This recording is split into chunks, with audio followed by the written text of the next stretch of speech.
Pourquoi Jésus a-t-il tué 25 millions d'hommes? Est-ce que j'ai pas le droit de la poser cette question? Parce qu'on nous a imposé un dogme, alors je n'ai pas le droit de poser cette question. Quand tu me dis que Jésus est Dieu, d'accord, je l'entends, Jésus est Dieu si tu veux. Mais ce Jésus-là qui est Dieu, pourquoi avant il tue tout le monde et là d'un coup il nous dit d'aimer tout le monde comme soi-même? Il y a un problème. 2 821 364 personnes qui ont été tuées dans la Bible, par Dieu lui-même. C'est dur ce que je dis, c'est choquant. Comment Dieu pourrait se laisser aller en fait à demander à ses serviteurs d'aller tuer des peuples entiers, des villes entières, des civilisations entières, où l'Éternel peut aller jusqu'à dire « Ne laisse aucun survivant détruit, femmes, enfants, nourrissons », il précise, vieillards, bœufs, ânes, chevaux, détruit tout en fait. Ne laisse rien subsister de ces peuples. À un moment donné, nous sommes obligés de se poser la question « À qui avons-nous affaire ?» pour que Dieu ose demander à des simples hommes, David, Josué, d'aller tuer et d'aller faire autant de massacres, si ces êtres-là étaient des êtres normaux comme nous, ayant part au pardon des enfants, là, les nourrissons. Et rien ne peut sortir de bon de ces êtres-là. Cette question, je l'ai déjà posée à des pasteurs, à des théologiens. On ne m'a jamais répondu. Jamais. Pourquoi, Jésus, tu ne viens pas avant régler le problème? Tu es Dieu dans le Nouveau Testament, tu es Dieu dans l'Ancien Testament. Tu es le même Dieu, tu ne changes pas. Pourquoi tu viens il y a 2000 ans, après avoir massacré, tué, génocidé des populations, des peuples, des races entières? Pourquoi? Pourquoi tu ne viens pas avant pour régler le problème? Et une fois que tu viens régler le problème, si tu viens régler le problème il est réglé. On n'en parle plus. On nous dit toute la journée, tout est accompli. Tout est accompli, ça fait 2000 ans. Donc la question c'est pourquoi tu viens pas avant et pourquoi quand tu viens en fait ça n'a pas changé. Les gens continuent de s'entretuer, les gens continuent de mourir et on va de massacre en massacre. D'où vient cette doctrine de l'amour? Est-ce que cette doctrine de l'amour, là, d'aimer tout le monde et de convertir tout le monde et de sauver toute l'humanité, est-ce que c'est biblique ou pas?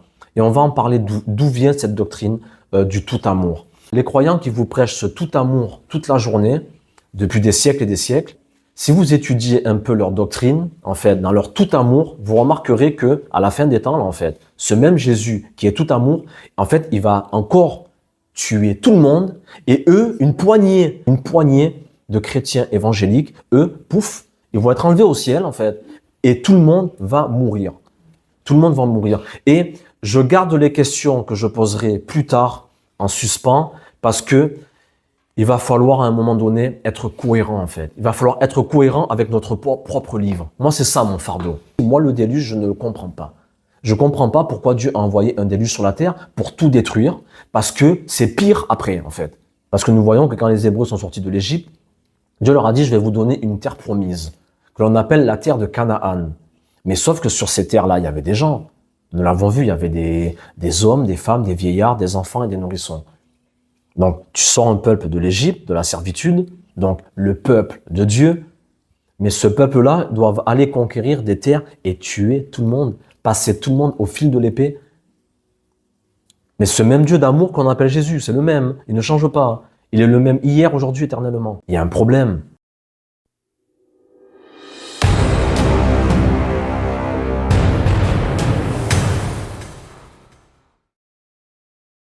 Les amis, Shabbat Shalom. Shabbat Shalom.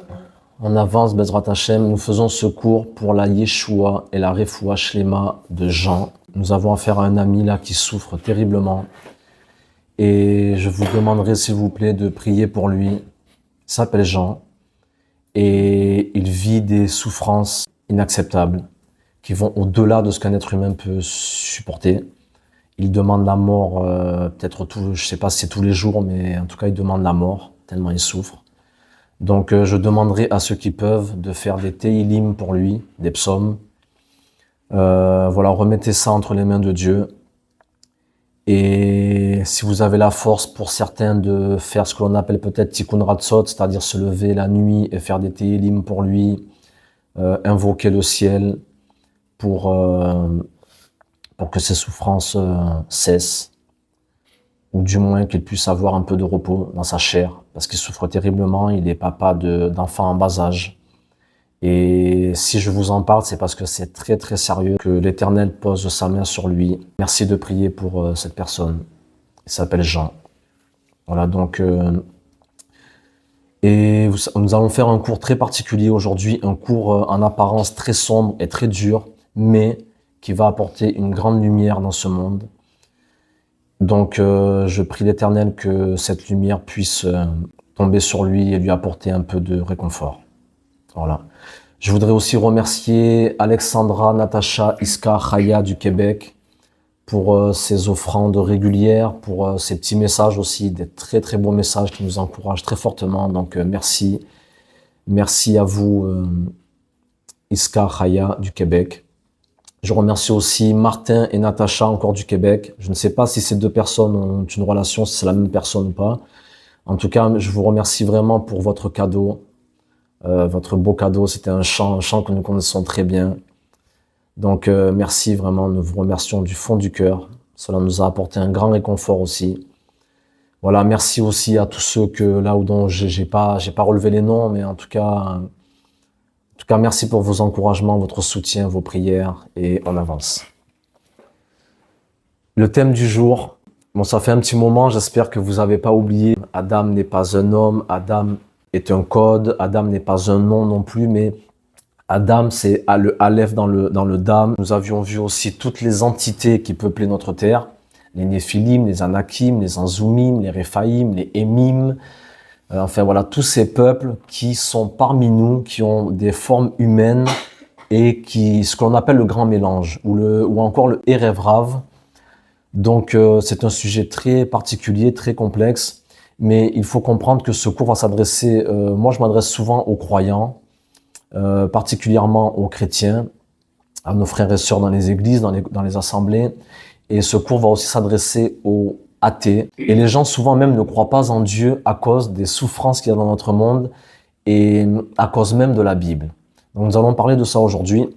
Et le thème du jour, c'est pourquoi Jésus a-t-il tué 25 millions d'hommes? Jésus. Quand je dis Jésus, c'est parce que dans certains de nos milieux, dans le milieu chrétien en tout cas, nous disons que Jésus est Dieu. Donc si Dieu, dans l'Ancien Testament, nous voyons que dans l'Ancien Testament, il y a eu beaucoup de crimes, beaucoup même de génocides, de tueries de masse. Et la question c'est, si Jésus est Dieu, donc si Dieu a perpétré ces crimes, donc Jésus est aussi l'acteur de tous ces faits. D'accord? Donc la question c'est pourquoi Jésus le Jésus que l'on connaît, le Jésus d'amour, aimez-vous les uns les autres, ce Jésus de paix qu'on nous prêche dans les églises, pourquoi ce Jésus qui est Dieu ou qui serait Dieu, je laisse la question en suspens pour ceux qui n'y croient pas, pourquoi ce personnage aurait tué 25 millions de personnes? Dieu du coup, pourquoi le Dieu qui dit de ne pas tuer, parce que nous savons que Dieu dit tu ne tueras pas, pourquoi le Dieu qui dit de ne pas tuer tue, et pourquoi le Dieu qui nous dit de ne pas tuer demande à ses serviteurs de tuer des peuples, de tuer des femmes, de tuer des enfants, etc., etc. Soyons clairs, je ne fais pas là un appel au meurtre, au crime ou à une tuerie, mais il y a des questions qu'il faut se poser.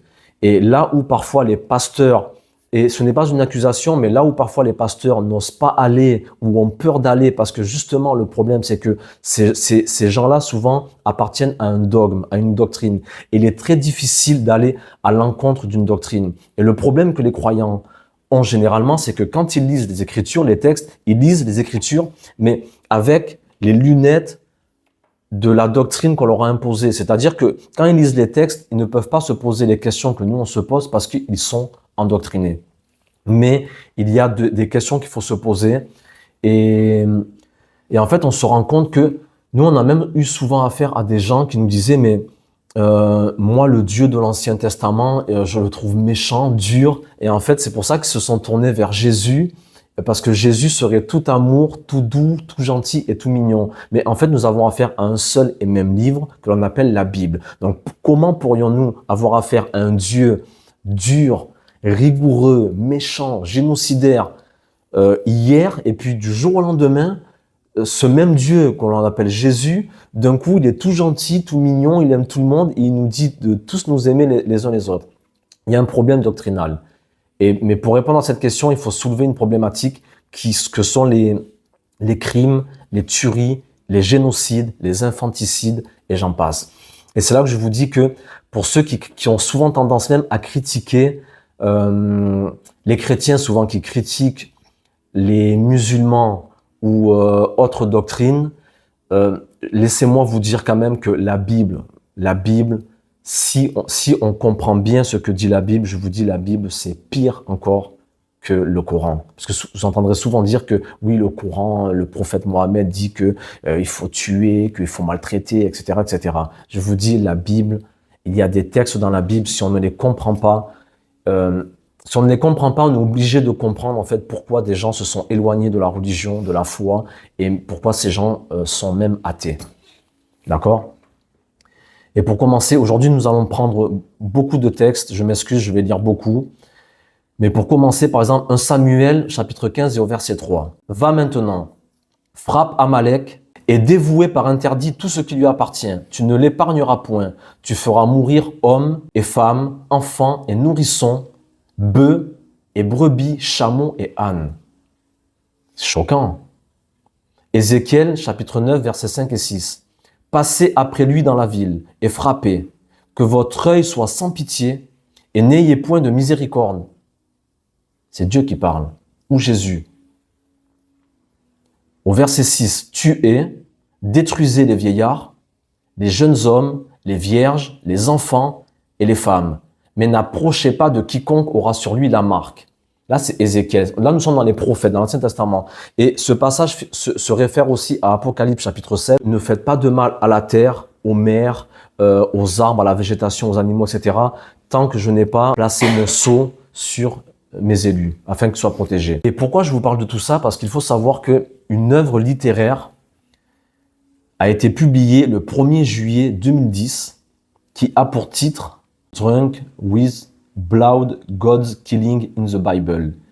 Ivre de sang, les meurtres de Dieu dans la Bible. C'est un livre qui a été écrit où tous les meurtres de Dieu ont été relatés, énumérés, calculés, comptés, etc., etc. Et cette œuvre, est-ce que moi je peux accuser cet homme? Non, parce en réalité, il a fait un travail de recherche tout à fait sincère. Le problème étant que ces gens-là, que l'on appelle athées, ne connaissant pas tout ce que l'on explique depuis plusieurs cours, eux, quand ils ouvrent ce livre et qu'ils voient qu'en fait on a affaire à un Dieu sanguinaire, à un Dieu qui demande à son peuple, les Hébreux sortis d'Égypte, de massacrer tout le monde. Vous tuerez les femmes, les hommes, les enfants, les nourrissons, les vieillards, les vierges, tout le monde.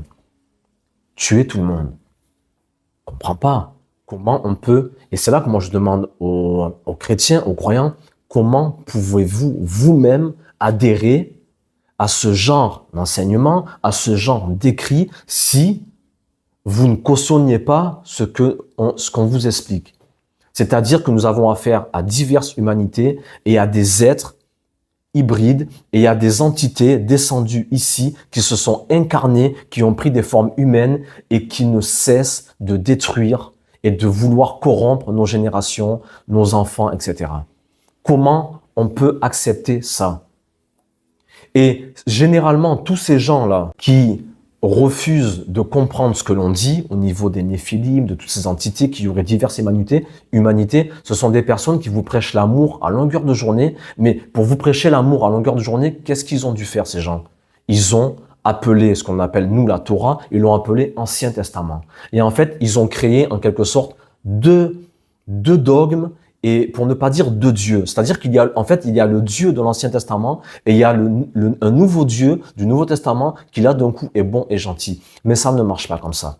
Pourquoi? Parce que les Écritures le disent clairement, on le verra dans la suite du cours, Dieu ne change pas.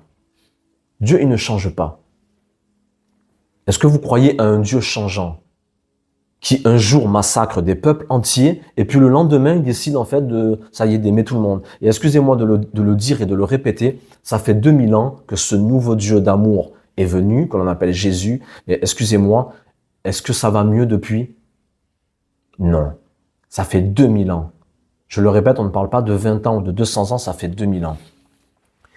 Et donc, l'auteur de ce livre, Steve Wells, qui est un psychologue de renommée internationale, coach et consultant en performance de pointe, il est un pionnier en psychologie énergétique. Et donc, ce livre comptabilise les meurtres de Dieu et des hommes de Dieu. Et la question, c'est, n'avons-nous pas le droit d'oser interroger le texte? Parce que quand je pose cette question, pourquoi Jésus a-t-il tué 25 millions d'hommes? Est-ce que j'ai pas le droit de la poser cette question? J'ai le droit ou j'ai pas le droit? Parce qu'on nous a imposé un dogme, alors je n'ai pas le droit de poser cette question. Quand tu me dis que Jésus est Dieu, d'accord, je l'entends, Jésus est Dieu si tu veux. Mais ce Jésus-là qui est Dieu, pourquoi avant il tue tout le monde et là d'un coup il nous dit d'aimer tout le monde comme soi-même? Il y a un problème. Il y a un problème. Et par exemple, un psaume encore, le psaume 109. Je vous dis franchement, ce psaume, je ne peux pas vous le lire parce qu'il est quasiment même illisible, mais c'est un psaume.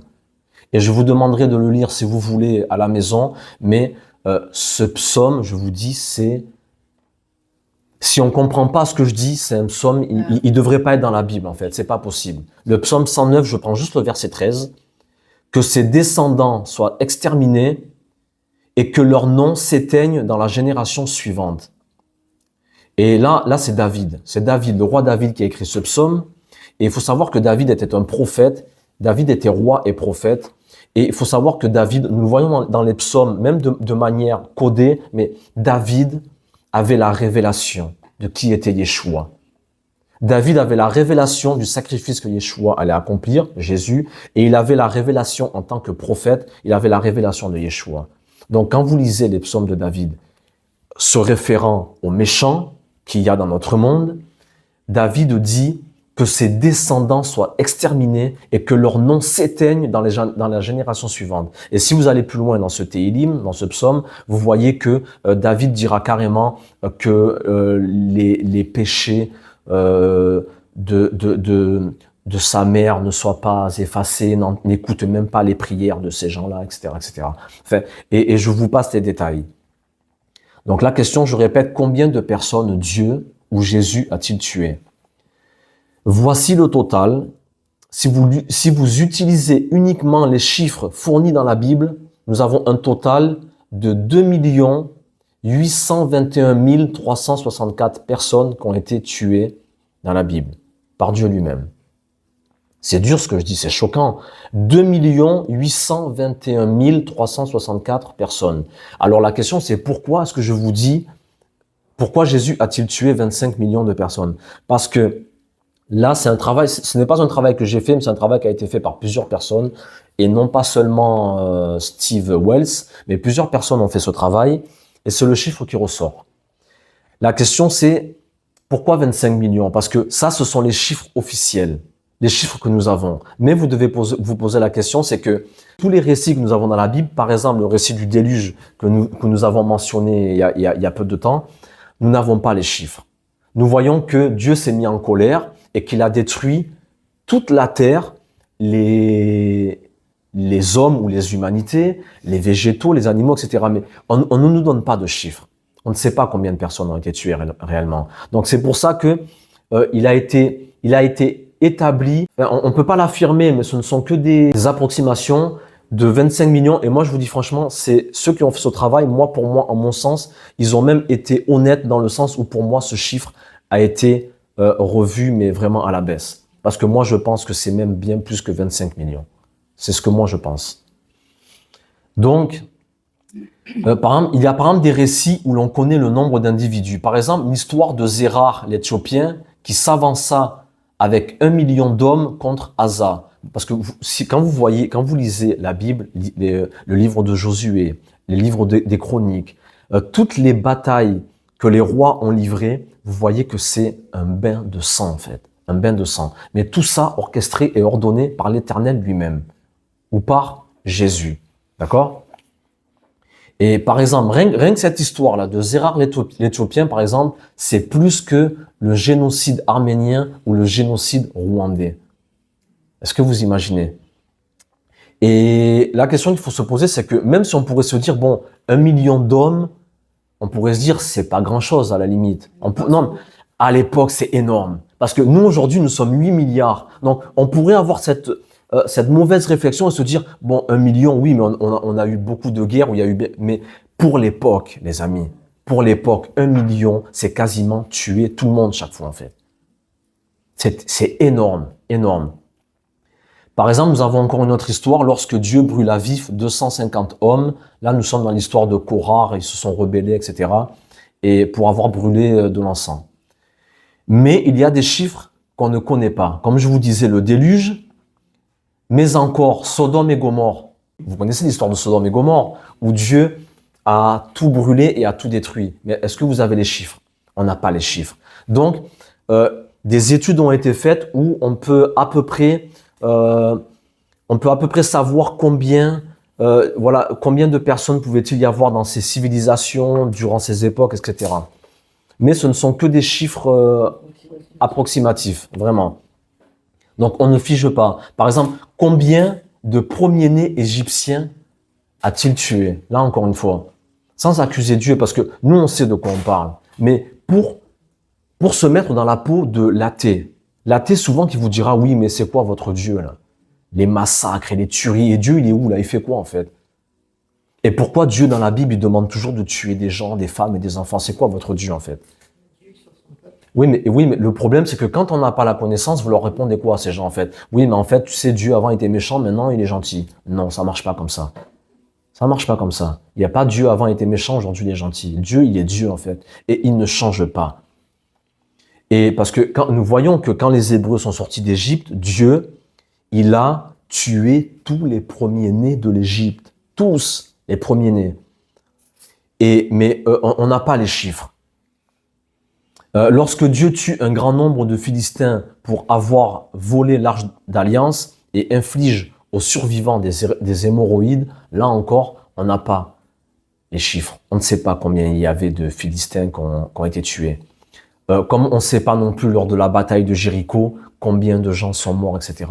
Donc, les chiffres officiels, c'est 2 800 000 et quelques. Mais potentiellement, là, on parle de 25 millions, on peut aller jusqu'à 50, 100 millions, je vous dis franchement, sans aucun problème. Donc, pourquoi ce titre? Le titre de ce livre, c'est « Ivre de sang ». Ivre de sang. Et en fait, l'auteur de ce livre, donc Steve Wells, il a pris pour titre Ivre de sang, c'est parce que il s'est référé à plusieurs passages de la Bible, comme Deutéronome, chapitre 32, au verset 42, c'est l'Éternel qui parle, c'est Dieu. J'enivrerai mes flèches de sang et mon épée dévorera la chair. Jérémie 46, 10, c'est ici le jour du Seigneur, l'Éternel des armées, un jour de vengeance pour se venger de ses adversaires. L'épée dévorera, elle sera rassasiée et enivrée de leur sang. Ésaïe 49, 26, je ferai manger leur propre chair à ceux qui t'oppriment et ils s'enivreront de leur sang comme de mou.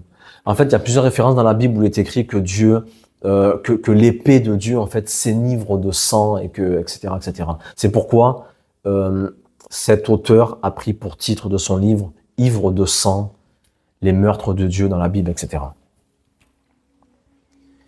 Et voilà, comme je vous disais, à savoir que aujourd'hui nous sommes 8 milliards d'individus, mais à l'époque, nous savons que du temps de Yeshua, il y a 2000 ans, nous savons d'après des études quand même sérieuses, ils étaient à environ 250 millions d'êtres humains sur Terre.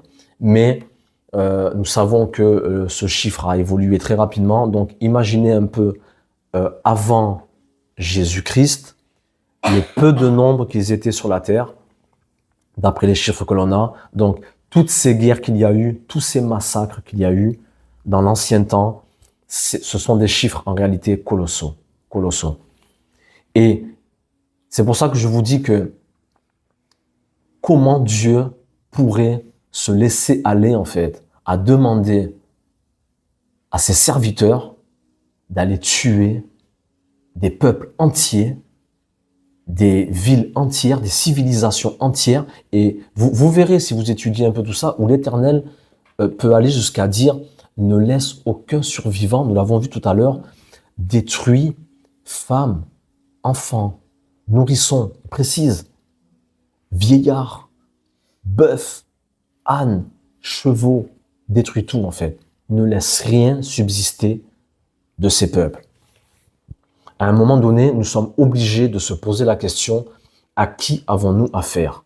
Pour que Dieu ose demander à des simples hommes, David, Josué, etc., d'aller tuer et d'aller faire autant de massacres, si ces êtres-là étaient des êtres normaux comme nous, ayant part au pardon, parce que moi je veux bien qu'on tue le méchant, à la limite. Le gars là, allez, c'est un criminel, c'est un tueur en série. Va rendre justice et va t'occuper de ce gars-là. Il a tué 500 enfants, il a tué tout un village, c'est un fou furieux, d'accord? Mais les enfants, là, les nourrissons, et rien ne peut sortir de bon de ces êtres-là? C'est une question qu'on a le droit de se poser, mais c'est une question qu'on ne se pose pas en fait. Et moi, quand j'ose évoquer ces problématiques, c'est là qu'on commence à se faire parfois insulter ou, enfin voilà, je vous passe les détails. On va en parler. Pour revenir à Dieu, Dieu qui est Jésus, Jacques 1,17. Du Père des Lumières chez lequel il n'y a ni changement ni ombre de variation, parce que Dieu ne change pas. Psaume 102, 27, ou encore Hébreux 1,12. Mais toi, tu restes le même et tes années ne finiront point.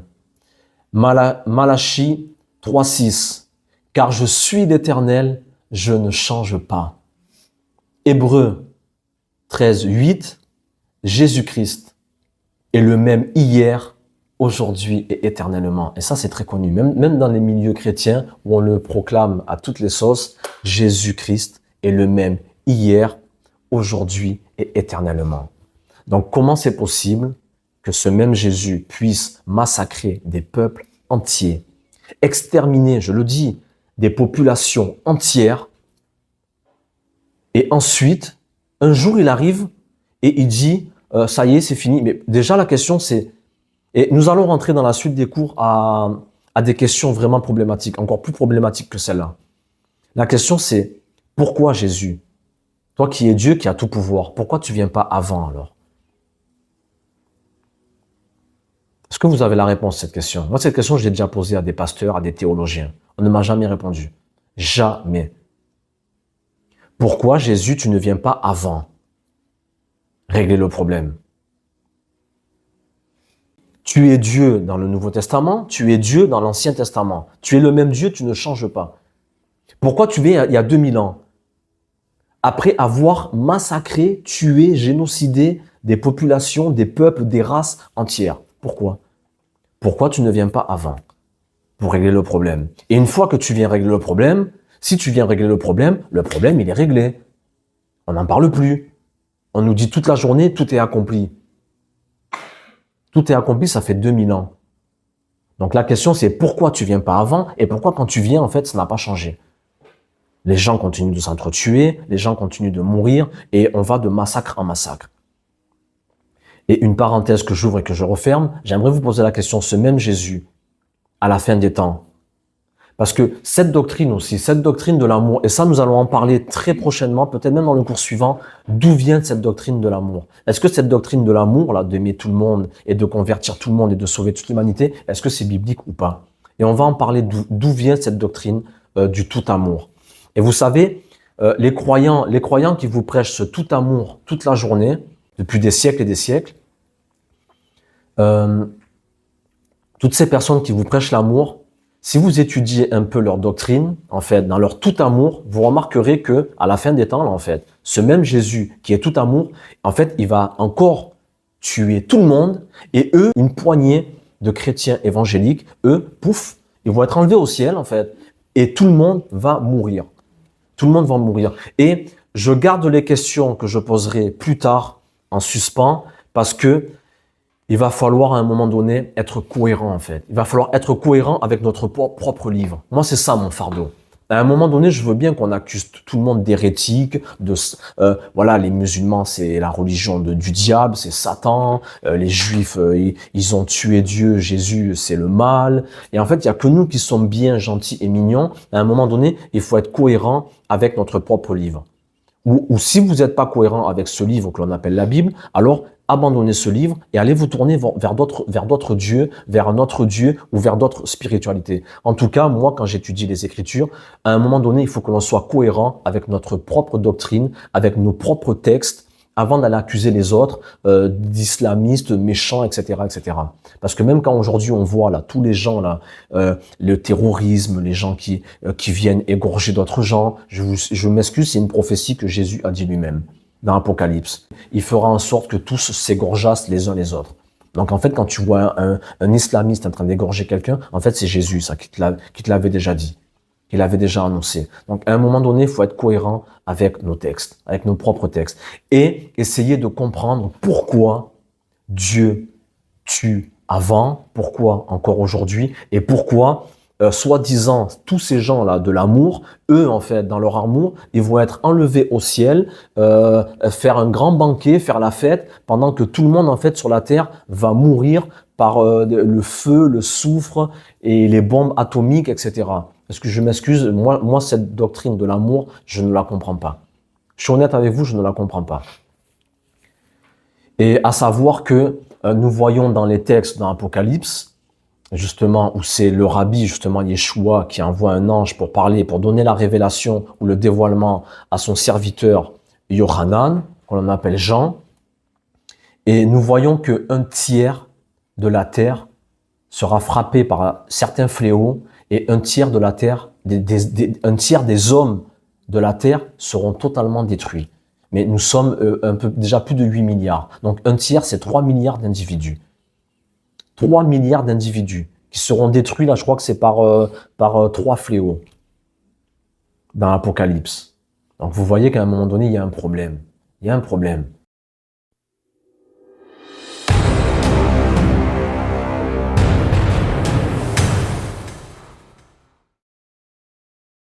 L'une des véritables questions, c'est au final. Ça, c'est une question que j'avais posée précédemment. Au final, pourquoi le déluge, en fait? Moi, quand je disais que... Parce que tout le monde vous parle du déluge de la Bible. Et moi, je suis honnête, je vous le dis, moi, le déluge, je ne le comprends pas. Je ne comprends pas pourquoi Dieu a envoyé un déluge sur la terre pour tout détruire. Parce que c'est pire après, en fait. Donc, nous voyons que des anges... les béné Elohim étaient descendus sur la terre. Ils ont vu que les filles des hommes étaient belles. Ils se sont unis à elles, donc ils se sont incarnés, ils ont pris des corps d'hommes, ils se sont unis à ces femmes, et de là sont nés les géants, les fameux héros de l'Antiquité, les Néphilim, les Anakim, les Hémim, etc., etc. Des géants qui peuplaient la terre. Et je vous passe tous les récits historiques où ces ossements-là de géants ont été retrouvés. Nous avons toutes les preuves archéologiques, scientifiques, où on a retrouvé des ossements d'êtres à l'apparence humaine, qui mesurait 4 mètres, 5 mètres, 6 mètres de hauteur. Donc, ce n'étaient pas des gens comme nous. Pourquoi envoyer un déluge pour tout détruire? Soi-disant, apparemment, d'après les textes, nous avons vu que c'était bien plus complexe que ça, parce que moi, je disais que d'autres êtres étaient rentrés dans l'arche, et que il faut savoir aussi que ces êtres qui se sont incarnés dans des corps, ce sont des esprits, en fait. Même si ces êtres-là ont été noyés dans le déluge, c'est pas parce que tu tues le corps que l'esprit ne peut pas sortir du corps. Donc, potentiellement, beaucoup de ces êtres-là ont été détruits lors du déluge, mais étant des esprits incarnés dans des corps, ils se sont désincarnés, mais ces esprits sont toujours vivants. Une fois le déluge passé, qu'est-ce qui empêche à ces esprits, du coup, de réincarner à nouveau des corps? Ça, c'est une question qu'il faut se poser aussi. Mais la question, donc, pourquoi le déluge? Parce qu'on se rend compte qu'après le déluge, en fait, il y a encore des géants partout. Moi, je veux bien que avant le déluge, il y ait des géants, qu'après le déluge, il y ait encore une forme de mal, mais ces géants auraient dû disparaître parce que tu as envoyé le déluge pour détruire ces êtres-là, ces néphilim, etc. Mais nous voyons que il y a des géants partout après le déluge. Et c'est là qu'on va se rendre compte que l'Éternel, quand il demandera à Josué et à ses serviteurs d'aller détruire ces peuples, nous n'avons pas affaire à des peuples adamiques. mais à des peuples non adamiques et à d'autres humanités. Parce que je vous disais qu'il y avait Adam et les autres. Et ce n'est pas être raciste que de dire ça. Moi, je vous demande pas de ne pas aimer ces gens-là. Ils sont là parmi nous. Moi, je vous dis juste à un moment donné, il faut se poser les bonnes questions. Pourquoi ces peuples entiers ont été détruits? Parce que nous voyons que quand les Hébreux sont sortis de l'Égypte, Dieu leur a dit, je vais vous donner une terre promise, que l'on appelle la terre de Canaan. Mais sauf que sur ces terres-là, il y avait des gens. Nous l'avons vu, il y avait des hommes, des femmes, des vieillards, des enfants et des nourrissons. Donc, tu sors un peuple de l'Égypte, de la servitude, donc le peuple de Dieu, mais ce peuple-là doit aller conquérir des terres et tuer tout le monde, passer tout le monde au fil de l'épée. Mais ce même Dieu d'amour qu'on appelle Jésus, c'est le même, il ne change pas. Il est le même hier, aujourd'hui, éternellement. Il y a un problème, non? Donc, les temps, là nous allons un peu évoquer très rapidement, j'essaie de faire vite parce qu'il y a tellement de choses à voir. Les temps post-diluviens. Nous en avions parlé dans le cours précédent, Genèse 8, 24. Lorsque Noar, se réveilla de son vin, il apprit ce que lui avait fait son fils cadet et il dit, maudit soit Canaan, qu'il soit l'esclave des esclaves de ses frères. Vous vous rappelez que Noé, donc après le déluge, Noé, la première chose qu'il fait, il se fait vigneron, il va planter une vigne, il récolte le fruit de son travail et il boit, il s'enivre et nous voyons que son fils Ram ne couvre pas sa nudité. Et je vous disais que en réalité ce sont des codes, mais que Ram aurait abusé de son père. Une autre interprétation est que, ou une autre théorie ou hypothèse serait que Ram, parce que quand on dit que Ram a vu la nudité de son père, ça pourrait aussi sous-entendre qu'il aurait couché avec la femme de son père, et donc sa mère. Mais vous remarquerez que les textes sont très étranges, parce que nous savons que Noar avait 3 fils, Ram, Japhet et Shem. Donc, nous voyons que les deux autres fils ont couvert la nudité de leur père alors qu'il était ivre, et que Ram, lui, n'a pas couvert la nudité de son père. Mais, donc, si Ram a abusé de son propre père, ou qu'il aurait couché avec sa femme et donc sa mère, donc, maudit soit Ram. Pourquoi maudit soit Canaan? Et la question que je me pose, Noé, si Ram a couché avec la femme de Noé, et donc sa mère, et nous savons que Canaan est le fils de Ram, d'accord? Admettons que Ram, là, il vient de coucher vraiment avec la femme de Noar et donc avec sa mère. Canaan, il n'est pas né là à l'instant, d'accord? Il y a un processus, il y a la grossesse, il y a 9 mois, ok?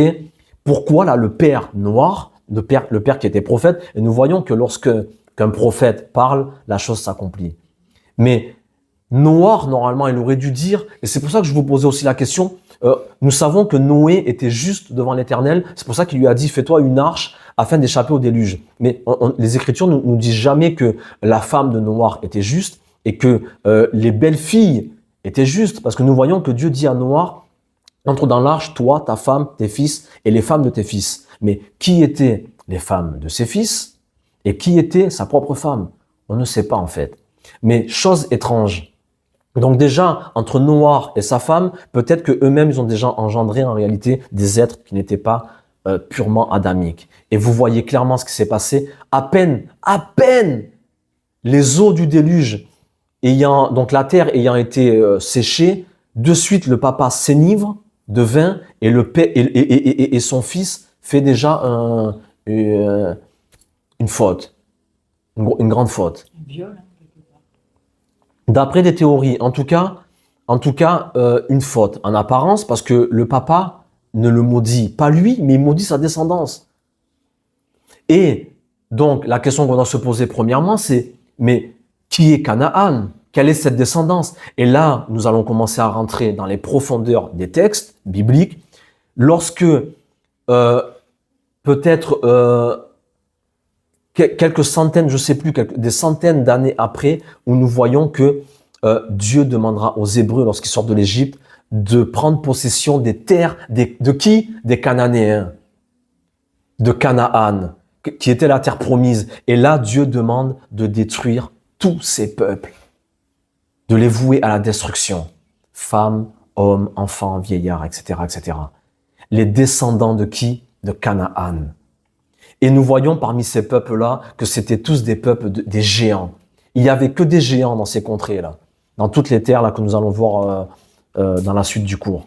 C'était que des géants. Donc, quand Noach a dit à son fils, peu importe ce qu'il ait fait, il a pas dit « maudit sois-tu, mon fils », il a dit « maudit soit Canaan, ton fils ». Et nous voyons que après, donc Noach en réalité, Noach, il savait qui était Ham, il savait qui était sa femme, et il savait ce qu'ils allaient engendrer de cette union. Il le savait. Et il a dit, maudit soit Canaan, qui soit quoi? L'esclave des esclaves de ses frères. Et c'est grave. Regarde la malédiction du grand-père. Comment tu peux maudire ton petit-fils comme ça? Qu'il soit non pas l'esclave de ses frères, c'est déjà grave, qu'il soit l'esclave des esclaves de ses frères. T'imagines? Donc il y a les esclaves de ses frères, lui Canaan, qui soit l'esclave des esclaves. T'imagines la bassesse à laquelle il a pu maudire, à quel niveau il a pu maudire son petit-fils.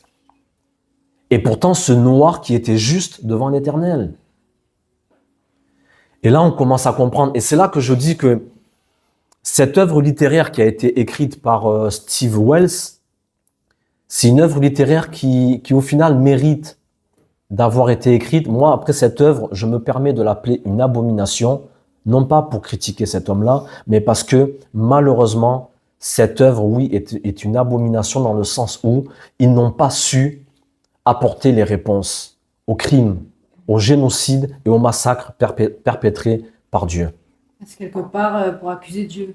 Mais tu ne peux qu'accuser Dieu. Permettez-moi de dire, moi quand je vois ces gens-là me dire, oui, mais Dieu, nous avons les réponses, parce que nous avons la connaissance. Mais si tu ne sais pas tout ça, ces gens-là, en fait, eux, ils ont énuméré tous les meurtres de Dieu, et en fait, Dieu c'est quoi en fait? Mais Dieu, c'est un génocidaire. C'est même pas qu'ils ont fait passer, c'est que réellement, quand tu lis les textes, je m'excuse, et sans parler de, parce que même là, au milieu de nous, il y a des gens qui étaient avec nous, qui ne sont plus pour diverses raisons, mais qui ne comprenaient pas en fait qui étaient un peu frustrés toujours avec ce truc de oui, mais moi tu sais, parce que nous on étudie la Torah et eux ils avaient du mal parce qu'ils comprennent pas en fait ce Dieu dur et méchant et que d'un coup Dieu Jésus il est gentil en fait. Mais bon, tout ça on l'expliquera avec le temps. Donc comprenez bien. Là, nous allons voir du coup les récits post-diluviens, ok? Donc après le déluge. Et c'est là qu'il faut vraiment comprendre pourquoi le déluge au final. Donc là, nous sommes 300 ans après Noach. 300 ans après. Genèse 14:5.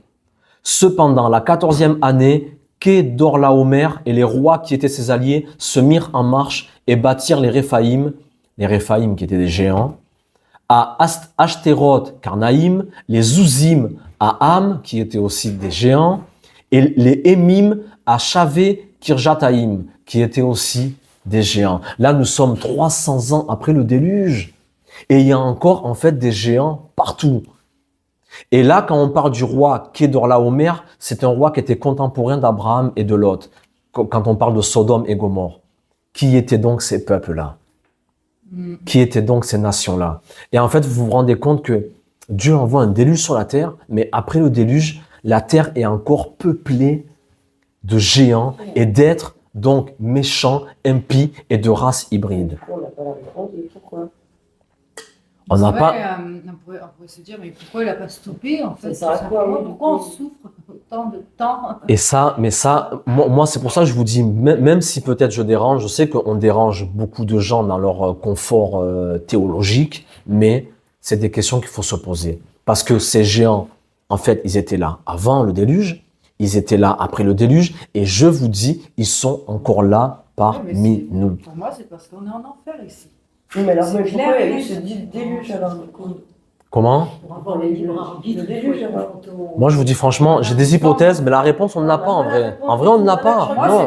Non, on ne l'a pas la réponse. Moi, je te l'ai déjà dit, la réponse, on ne l'a pas. C'est un monde d'enfer parce qu'il y a des démons avec. Ouais, mais quand même, ce serait quoi ton hypothèse? Si tout était juste et tout était bon sur cette terre, tu n'aurais pas de libre arbitre. On serait bien l'Éden, mais C'est pour ça que c'est un monde de Non, réparation. mais- Donc, si c'est un monde de réparation, c'est l'enfer. Non, moi je suis honnête, Guéhinnom. moi je suis honnête avec toi, je pense aussi qu'on est dans un palier du Guéhinnom ici, de Ah oui, l'enfer. le Guéhinnom, pour moi. Clairement. Moi, le Mais ça on en parlera Et plus après, tard. Ce serait quoi, toi, une hypothèse comme ça? Sur le déluge, moi je vous dis franchement, déjà je pense que c'était fort. Moi je pense que peut-être, et c'est là que vous voyez qu'on est loin des dogmes religieux où la religion c'est comme ça, c'est pas autrement, t'es pas d'accord, t'es un hérétique, en fait, t'es Satan même. Tu vas dans certaines religions, non, mais tu parles de ça à un pasteur, comme on dit, va des rétro Satanas. Enfin bref. Moi, l'une des hypothèses pour moi, c'est que déjà c'était localisé et peut-être que Dieu a envoyé un déluge pour amoindrir certaines forces qu'il y avait qui auraient peut-être potentiellement engendré encore plus de problèmes. Mais en tout cas, on voit clairement, mais c'est pas moi qui invente une doctrine, c'est biblique. C'est écrit. Là, nous sommes 300 ans après Noé et il y a encore les Réphaïm, il y a encore les Ouzim, il y a encore les Émim. 300 ans après le déluge. On ne parle pas de 3 ans. 300 ans après, ils avaient encore affaire à ces peuples-là. On avance. 900 ans après Noé. Là, maintenant, nous sommes du temps de Moïse. Moïse et Josué, qui ont livré des batailles et des batailles et des batailles pour exterminer ces peuples-là. Et il y a une idée très répandue dans les milieux religieux, dans les milieux croyants, où après Josué aurait mis fin à ces fameuses peuplades d'êtres ou de ces entités en ce temps-là. Et je vais vous prouver que non. Même Josué, qui était un guerrier, un vaillant guerrier, il n'a pas réussi à mettre fin à ces peuples-là. Il en a détruit certains, mais il en restait encore après. Donc là, nous sommes quand même 900 ans après Noé. Vous savez ce que c'est 900 ans? C'est énorme. Combien ils ont pu engendrer? Donc, Nombre chapitre 13, versets 22 et 23. Ils montèrent par le sud et allèrent jusqu'à Hébron, où se trouvaient Ahiman, Sheshai et Talmaï, les descendants d'Anak, les Anakim, qui étaient des géants. Donc là, ils montèrent par le sud pour aller livrer bataille encore contre ces êtres-là, 900 ans après le déluge. Donc j'ai le droit de poser cette question, pourquoi le déluge? Quand tout le monde pense qu'il y avait... Parce que dans nos milieux, tout le monde sait qu'il y avait des géants. On a retrouvé, d'un point de vue archéologique, on a les preuves. Et les gens pensent que Dieu a envoyé le déluge pour détruire ces êtres, ce qui paraît logique. Mais on se rend compte là que non, ces êtres étaient toujours là et en très grand nombre et de partout. Ils peuplaient la terre. Verset 28. Mais le peuple qui habite ce pays est puissant, les villes sont fortifiées et très grandes. Verset 23. Nous y avons vu les géants, c'est la Bible, les descendants d'Anak qui sont issus des géants. À nos yeux et aux leurs, nous étions comme des sauterelles. On pourrait dire c'est une allégorie, c'est une parabole, mais c'est fort. À nos propres yeux et aux leurs, nous étions comme des sauterelles. Ça, c'est lorsque les explorateurs sont allés, parce que Moïse, à un moment donné, il envoie des explorateurs. Et là, il y a eu une faute, ce qu'on appelle la faute des explorateurs. Et ils vont, du coup, dans ces contrées, et en fait, pour observer le pays, les terres de Canaan, qui avaient été maudites justement par Noah. Et là, ils arrivent là-bas et ils voient des villes fortifiées, grandes et immenses. Et en fait, ils voient là, ils se voient comparés à eux, tels des sauterelles. Mais imagine, ils ont vu quoi là-bas? Ils ont vu quoi? Et donc, quand ces gens-là, comme Steve Wells, que je n'accuse pas, juste que je dis que son œuvre est une abomination dans le sens où il n'a pas été cherché assez loin.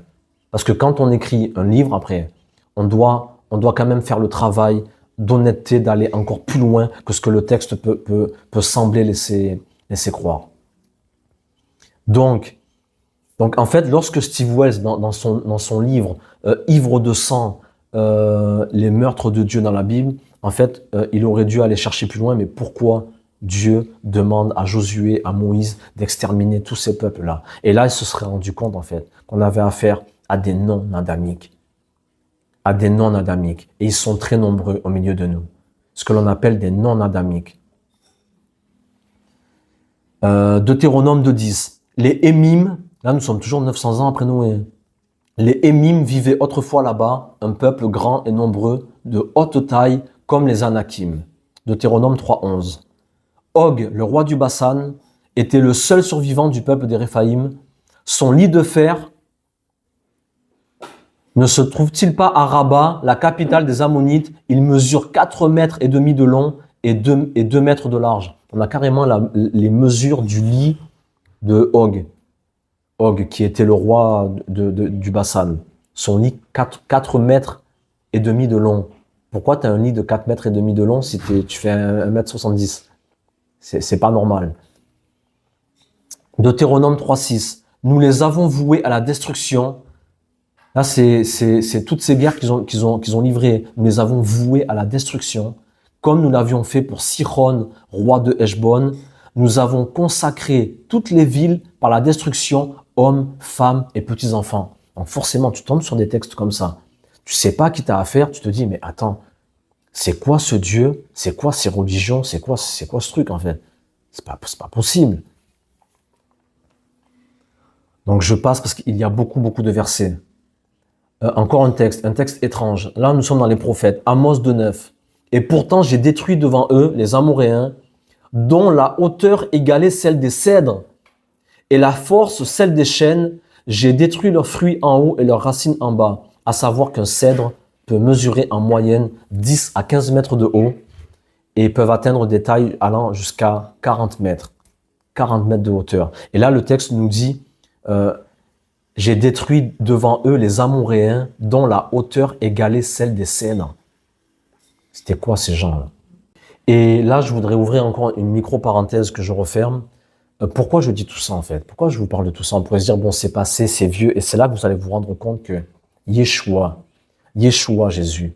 Et ça, là, je prends bien le temps de vous expliquer tous les récits dits de l'Ancien Testament parce que c'est la seule façon de comprendre les évangiles de ce Jésus d'amour, mais ce Jésus d'amour qui sera capable de traiter les gens de chiens, ne jetez pas vos perles devant les porcs, etc., qui traitait les gens de race de vipères, donc descendants du Narash, parce que nous on pense que c'est une expression race de vipère. Non, la race de vipère ce sont les descendants du serpent.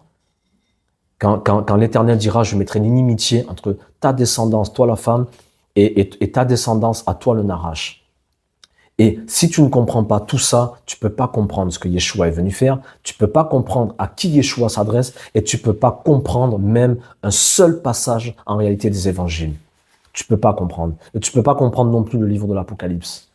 Tu peux pas comprendre, c'est impossible. C'est pour ça qu'on doit d'abord passer par là, même si c'est un peu dur, un peu long, un peu compliqué, mais sans ça, il est impossible de comprendre, parce que vous devez savoir que Yeshua, Jésus, il est venu dans une continuité en fait. Il a été annoncé par les prophètes, mais les prophètes d'où? Les prophètes de l'Ancien Testament, qui parlaient de ces mêmes choses. Jésus n'est pas descendu du ciel là comme ça, avec un nouveau dogme, une nouvelle religion, qu'on a appelée la religion chrétienne, qui a été créée sous Constantin en 325, lors du concile de Nicée. On n'est pas dans ces choses-là du tout. Yeshua est venu selon un contexte, Yeshua est venu pour une raison, et nous nous rendons compte que depuis que Yeshua est venu, nos problèmes ne sont pas réglés.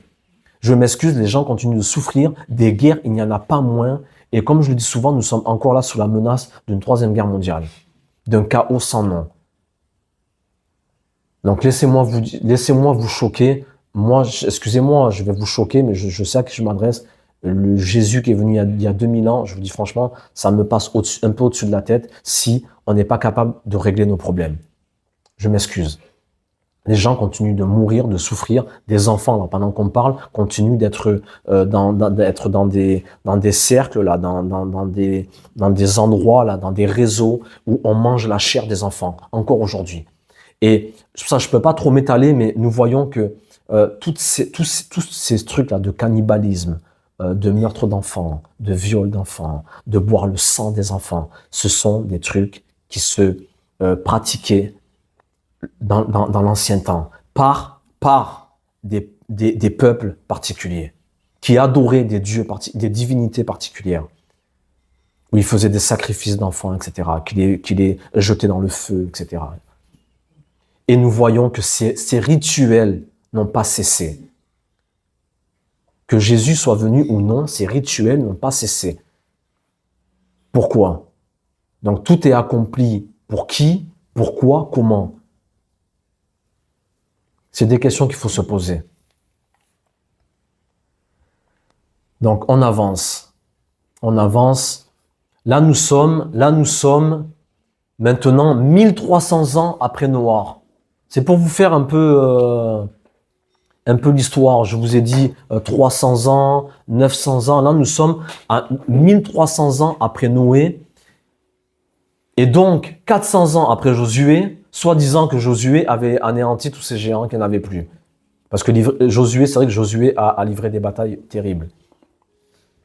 Et donc là, nous sommes 1300 ans après Noé et 400 ans après Josué. Et donc, nous sommes seulement 800 ans avant Jésus. Là, 1300 ans après Noir, c'est 800 ans avant Jésus. Et là, nous sommes au temps du roi David. Le fameux roi David. Qui était David selon le cœur de Dieu. Selon le cœur de Dieu. Et David, pourtant, ce même David qui était selon le cœur de Dieu, David n'a pas pu construire le temple de l'Éternel, il n'a pas pu le construire, le temple, parce que tellement il avait les mains pleines de sang. Le fameux roi David. Et l'Éternel lui a dit, tu peux pas bâtir, il avait les mains remplies trop de sang. Mais pourtant, David selon le cœur de Dieu. Et c'est son fils David, c'est son fils Salomon qui a dû, du coup, construire le temple. Et donc, la question c'était pourquoi Jésus a-t-il tué, d'après des chiffres approximatifs, 25 millions d'hommes? La question c'était encore combien d'hommes Dieu a-t-il tué? La question c'est maintenant, pour maintenant en venir aux hommes de Dieu, combien d'hommes David a-t-il tué? Le roi David, qui était lui selon le cœur de Dieu. Mais écoutez-moi, on ne sait même pas en fait. C'est pas marqué ça? Quand il envoie la flèche, combien? Non, mais moi j'ai dit combien d'hommes David a-t-il tué? On ne sait pas. En fait, on ne sait pas. Mais quand il envoie Non, la mais flèche, on parle s'il vous plaît des hommes de Dieu en fait. On parle d'hommes de Dieu là. On ne sait même pas combien d'hommes ils ont tué, tellement ils en ont tué. Oui, mais après, c'est parce qu'on parle, c'est pas des hommes, des adamites, donc c'est pas pareil. Mais peu importe. Quand il dit tu n'assassineras point, c'est des adamiques, c'est pas. Oui, mais si tu le sais pas, là c'est clair pour toi parce que tu suis un enseignement depuis quelques semaines, depuis quelques mois. Mais si tu le sais pas, ça en fait, et qui vient un athée là qui te dit mais attends, oui, pourquoi David a tué les enfants et tue tout le monde? Tu vas lui dire quoi en fait? Ah je sais pas, Dieu était méchant avant, maintenant il est gentil. Non, il peut pas croire. Il peut pas croire. Et moi je te dis franchement, je lui donne raison de pas croire en fait. Franchement, je lui donne raison. Donc nous sommes au temps de David. Et là, je vais vous raconter une histoire très connue, mais une histoire sur laquelle souvent on refuse de s'arrêter parce qu'elle nous met en conflit avec nos propres théologies en fait. 1 Samuel chapitre 18 versets 25 à 27. Shaoul qui était un roi. Donc avant que David soit roi en Israël, il y avait un roi qui occupait le poste. En Israël, c'était le roi Shaoul. D'accord? Et ce roi, en fait, il détestait David parce que il a vu que David allait prendre sa place. Parce que le prophète Samuel avait oint David pour monter sur le trône. Donc, Shaoul avait la haine contre David. Il voulait pas qu'il prenne sa place. Je lis. Shaoul dit, voici comment vous parlerez à David. Le roi ne réclame aucune dot. Toutefois, il désire 100 prépuces de Philistins pour être vengé de ses ennemis. Et là, l'histoire, c'est que en fait, il y avait encore ces géants 1300 ans, et donc 800 ans avant Yeshua, il y avait encore ces géants sur les terres là proches d'Israël que l'on appelle les Philistins. Et vous connaissez certainement l'histoire de David et Goliath. David était le roi d'Israël et Goliath était un géant. C'était un Goliath de Gath, qui était un descendant de ces géants. Donc, 1300 ans encore après Noé, 1300 ans après, il y avait encore des géants sur la terre. Et en fait, donc, le roi Shaoul dit à celui qui tuera ce géant qu'il lui donnera sa fille, en cadeau quelque part. Et vous savez qu'à l'époque, il y avait, et même encore aujourd'hui dans certains pays, dans certains continents comme en Afrique, il y a ce que l'on appelle la prédot et la dot. C'est-à-dire que avant de prendre une épouse, avant de prendre une femme pour épouse, tu dois aller voir la famille, le papa souvent, ou le chef du village, et amener ce que l'on appelle une dot. Donc, tu amènes un présent selon les moyens des familles, où tu vas amener peut-être des chèvres, de l'argent, du bétail, pour, quelque part, tu achètes, en fait. Tu achètes la fille de la famille, du clan. D'accord? C'est comme ça que ça se passait. Même à l'époque biblique, ça se passait comme ça. On amenait une dot. C'est pas, oh, tu me plais, je te kiffe et on se met ensemble. Il y avait des rituels très précis parce qu'on ne se mettait pas avec n'importe qui. Et le père, c'est pour ça qu'on dit encore aujourd'hui, est-ce que tu as demandé la main de la fille au père? Parce que vraiment, c'était une demande. Parce que, en fait, tu achetais la fille, elle devenait ta propriété. Là, ça choque peut-être les jeunes, mais en fait, la femme devenait la propriété de l'homme. Bon, il y a eu des abus, j'en ai d'accord, mais c'est comme ça que ça se passait. Et donc, regardez, il est écrit, le roi ne réclame aucune dot, toutefois, il désire 100 prépuces de Philistins pour être vengé de ses ennemis. Et donc, en fait, plutôt que de demander de l'argent à David ou une dot, quelque chose, il lui a dit, en fait, mes ennemis, ce sont les Philistins. C'était les géants. Et en fait, ce qu'il faut savoir, c'est que derrière ça, Shaoul voulait faire tuer David. Il s'est dit, si j'envoie David, plutôt que de demander une dot pour ma fille, voilà, donc il lui demande d'aller récupérer 100 prépuces de Philistins en compensation de la dot. Mais en fait, l'intention du roi Shaoul, c'était que David se fasse tuer en allant chercher les prépuces. Et regardez ce que nous disent les Écritures. C'est pour ça que je vous dis, si vous ne comprenez pas tout ce qu'on a étudié, vous ne pouvez pas adhérer à ça, c'est impossible. David se leva, partit avec ses hommes et tua 200 Philistins.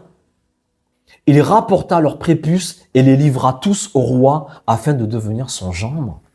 Mais attends, le roi, il demande à David, je sais pas, tu veux ma fille, donne-moi une dot, apporte-moi des biens, apporte-moi du bétail. Pourquoi tu me demandes d'aller tuer 100 Philistins et de ramener, pour preuve que je les ai tués, de ramener leurs prépuces? Et David, qu'est-ce qu'il fait? Il se lève et il va pas tuer 100 Philistins comme l'a demandé le roi. Il partit avec ses hommes et tua 200 Philistins. Donc David s'est permis de tuer 2 fois plus d'hommes que ce que le roi lui avait demandé pour avoir sa fille. Et là, vous vous posez pas la question, mais c'est qui ces peuples en fait? C'est qui ces gens? Et David, on nous dit que David était selon le cœur de Dieu.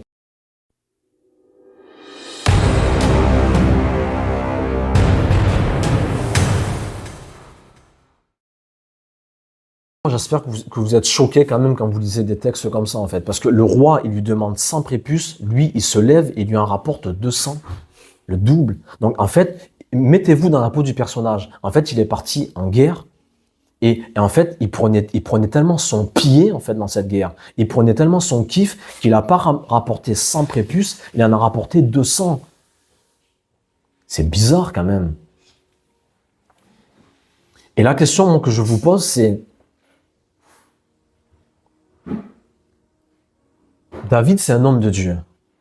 David, il est selon le cœur de Dieu. Moi, je vous dis franchement, moi, Jonathan, le roi, il vient, il me dit, bon, tu veux ma fille? Ok, tu vas aller tuer 100 Philistins qui sont de mes ennemis et tu me ramènes leurs prépuces. Mais moi, en tant qu'homme de Dieu, selon le cœur de Dieu, pourquoi David, je m'excuse, moi quand je lis un texte, je pose la question au texte et moi je parle même avec les concernés. Moi quand je lis un texte, je dis mais attends David, je comprends pas. Pourquoi tu négocies pas? Pourquoi tu négocies pas avec le roi? Au roi, permettez-moi seulement, s'il vous plaît. Est-ce que 90 prépuces ne seraient pas satisfaire le roi? Au roi, est-ce que 80 prépuces ne seraient pas vous satisfaire? Non. David, il se lève et il tue 200 Philistins, alors qu'on lui en a demandé que 100. Vous comprenez? Pour conclure avec le roi David, Et je rappelle que nous sommes 1300 ans après Noir. Et nous voyons en fait que David, qui était un roi selon le cœur de Dieu, en fait, peut aller tuer, plutôt que de négocier, il se lèvera pour aller tuer 2 fois plus d'hommes que ce qui lui était demandé. Et je répète, plutôt que de négocier. D'accord? La question qu'il faut se poser, c'est encore une fois, pourquoi? À qui avons-nous affaire? Qui était David? Quel genre de révélation David avait en fait pour aller faire un truc pareil? Pour aller commettre des crimes aussi odieux? Et pareil pour Josué, etc. Quel genre de révélation eux avaient que nous n'avons plus, que nous avons perdu ou qui nous a été caché? Quel genre de révélation? Et pourquoi je vous dis ça? Je le répète parce que nous allons rentrer bientôt dans les évangiles et vous allez réellement comprendre ce qui se passe dans les évangiles et pourquoi ça fait 2000 ans que nous continuons de souffrir. Et là, je vais vous le dire, dans très peu de temps, nous continuons de souffrir parce que ce que l'on appelle l'Église, donc ceux qui ont reçu Yeshua, ceux qui ont été mandatés pour une mission, ils se sont tellement écartés de leur mission, ils se sont tellement écartés de la révélation que les prophètes nous ont annoncé et que nous voyons en réalité dans toute la Bible. Mais comme nous avons créé un nouveau dogme, une nouvelle religion et un nouveau Dieu, donc en fait nous avons laissé ces entités-là, ces peuples-là nous rendre esclaves, nous asservir, nous rendre dociles et nous rendre en fait des victimes. Des victimes. Parce que je vous dis franchement, moi quand je regarde l'état de l'Église, mis à part quelques-uns, je ne veux pas mettre tout le monde dans le même panier, à part quelques serviteurs de Dieu aussi que j'élève et que j'honore, dans tout milieu confondu. Donc moi je ne suis pas contre un milieu en particulier. Moi je suis contre le fait qu'on se soit éloigné du mandat auquel nous avions été appelés. Et moi c'est ça mon combat. C'est ça mon combat. Et donc regardez, 1 Samuel 18, chapitre 7. Les femmes qui chantaient, ça c'est lorsque les guerriers à l'époque, ils partaient en guerre. Quand ils revenaient de guerre, là les femmes, elles chantaient, elles faisaient du tambourin, elles chantaient parce qu'ils revenaient victorieux. Vous comprenez? Et là nous voyons en fait les femmes qui chantaient, se répondaient les unes aux autres en disant Shaoul, donc Shaoul qui était le roi méchant, entre guillemets, Shaoul a frappé ses 1000 et David ses 10 000. Pour nous dire comment le roi David, il avait une force de frappe et il est même dit que David, il était tellement puissant, c'était tellement un guerrier qu'avec une seule flèche, il pouvait transpercer 1000 hommes d'un coup. Imagine la puissance de frappe que le roi David avait.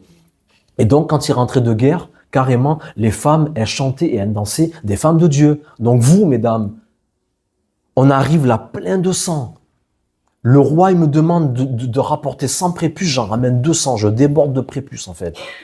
On rentre de guerre, les mains pleines de sang, et les femmes chantent.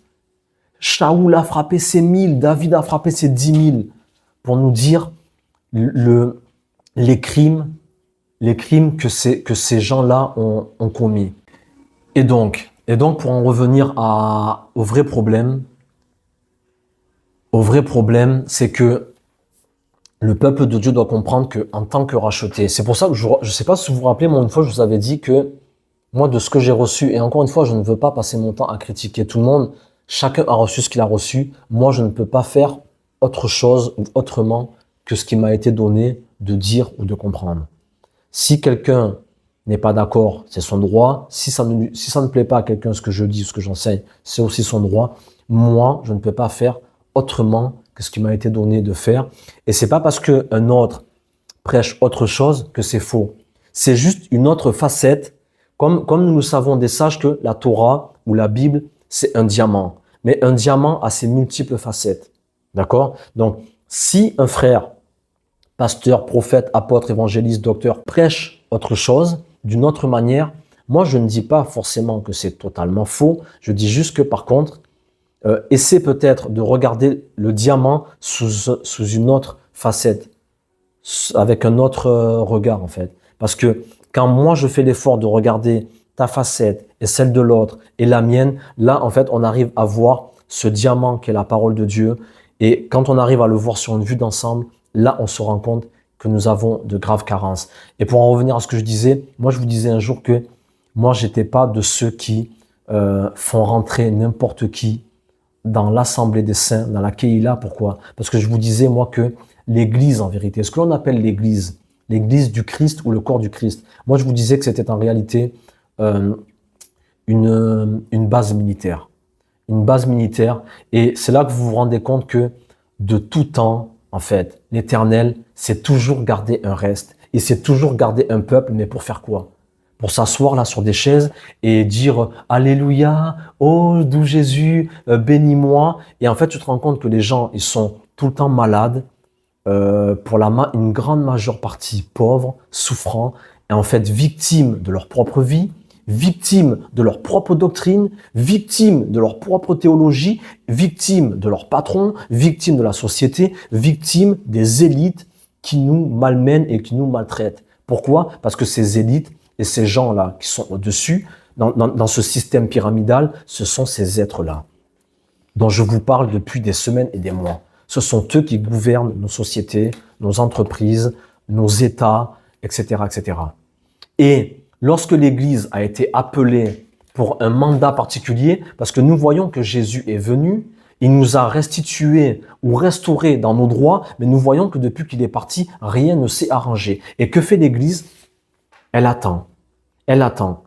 Et c'est là que je vous invite, si vous avez oublié, nous avons trop connu ça. Nous avons vu des foules et des foules de gens être là, mais à pleurer, je vous dis franchement, et je ne dis pas que ces gens n'ont pas le droit de pleurer sur leur souffrance, mais à un moment donné, plutôt que de pleurer, lève-toi et essaie de comprendre et essaie peut-être de te joindre à des gens peut-être qui ont reçu peut-être une révélation un peu plus excellente que la tienne, ou en tout cas différente, pour essayer de comprendre ce qui se passe. Plutôt que d'être là toute la journée, de chanter des cantiques, « Oh, alléluia, Jésus nous aime, il est gentil, il est mignon, il nous a sauvés de la mort. » Mais en réalité, les gens ils continuent de mourir, de souffrir, de pleurer et de gémir. Pourquoi? Parce que nous nous sommes écartés du mandat et de l'appel qui nous avait été confié. C'est-à-dire lutter contre ces entités, contre ces forces. Mais pour lutter et se battre contre ça, il faut savoir. Et là, pour ce que me disait mon épouse, qu'elle me rappelait tout à l'heure, et c'est pas moi qui le dis, c'est Jean-Marc Taubois. Jean-Marc Taubois, très connu.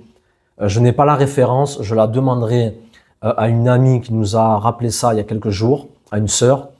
Je n'ai pas la référence, mais Jean-Marc Taubois a dit en son temps que c'était combien? 2 à 4%.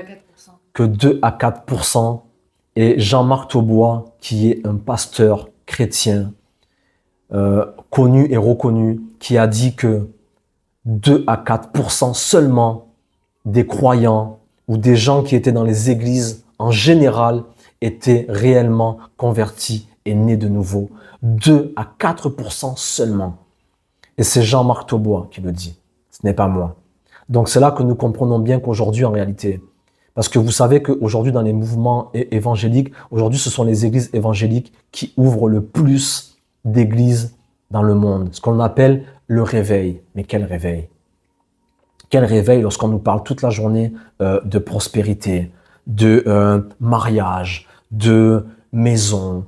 Et en fait c'est tout, mais c'est New Age en fait quelque part. C'est moi, moi, moi et moi. Bénis-moi. Mon mariage, ma maison, ma prospérité, mon entreprise.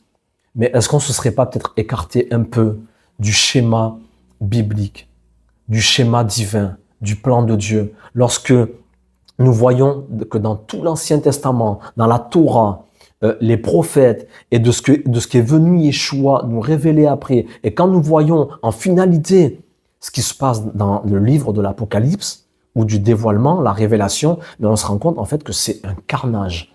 Un carnage. Donc moi la question que je pose, c'est est-ce que on se serait pas quelque peu écarté du mandat qui nous avait été demandé? La question, elle est là. Parce que je vous dis franchement, on a beau dire qu'on aime Dieu, on a beau dire que nous sommes des fidèles, que nous sommes de bons disciples, mais en réalité, en majeure partie, on se préoccupe que de nous-mêmes. Je vous dis franchement. Et je parle aussi pour moi-même. On se préoccupe en réalité que de nous-mêmes. Je vous dis la vérité. Et malheureusement, en fait, toutes les églises, toutes les communautés, c'est comme ça. C'est nous, nous, nous et nous, en fait. Il n'y a que nous. Et je m'excuse de le dire, mais David n'avait pas peur d'aller se salir les mains. David allait en guerre. David allait livrer des batailles terribles. Et nous nous rendons compte, en fait, que tous ces hommes-là étaient selon le cœur de Dieu. Pourquoi? Non pas parce qu'ils massacraient des gens sans raison, mais parce que eux, contrairement à nous, dans notre génération, eux avaient la révélation de qui étaient ces êtres qui peuplaient la terre. Eux avaient cette révélation, quand nous, on l'a perdue. Et c'est là que je dis que l'Église ou le corps du Messie n'a pas été appelé à vivre d'amour et d'eau fraîche, mais elle a été appelée à former des disciples, à revêtir les armes du croyant. On ne parle pas de Kalachnikov, mais en tout cas, à se réveiller et prendre conscience qu'aujourd'hui, nous sommes dominés par des puissances. Et vous devez savoir que est-ce que vous allez me dire, oui, mais pourquoi, Jonathan, tu dis qu'il y avait des géants avant le déluge, après le déluge, et qu'il y en a encore aujourd'hui? Ils sont où, ces géants? On ne les voit pas. Vous avez déjà croisé des géants, vous, quand vous vous promenez? Il y a des fois des gens un peu grands de taille, mais c'est pas ce qu'on appelle des géants.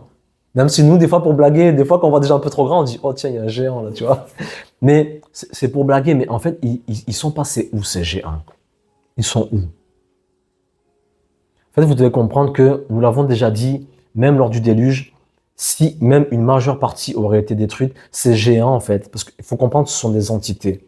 Ce sont des esprits, en fait. Ce sont des entités spirituelles.